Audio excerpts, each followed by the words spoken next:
మన వాతావరణ శాఖ ఇచ్చిన హెచ్చరికల నేపథ్యంలో మోంతా ప్రస్తుతం అది తీవ్ర వాయుగుండంగా మారింది. అది రేపటికి తుఫానుగా, ఎల్లుండికి అది తీవ్ర తుఫానుగా మచిలీపట్నం మరియు కళింగపట్నం మధ్యలో కాకినాడ వద్ద తీరం దాటుతుందనేసి వాళ్ళు సమాచారం ఇచ్చారు. ఆ సమాచారం మేరకు రాష్ట్ర ప్రభుత్వం అనేక చర్యలు తీసుకుంటుంది.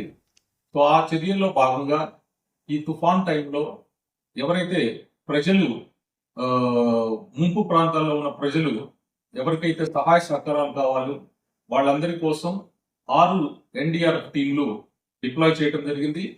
అవి నెల్లూరు, కృష్ణా, వెస్ట్ గోదావరి, కోనసీమ, కాకినాడ మరియు శ్రీకాకుళం జిల్లాల్లో మా టీమ్స్ ఆల్రెడీ డిప్లాయ్ అయ్యి ఉన్నాయి. ఇదే కాకుండా ఒక టీము కేంద్ర పాలిత ప్రాంతం యానాంకు కూడా వెళ్ళటం జరుగుతుంది.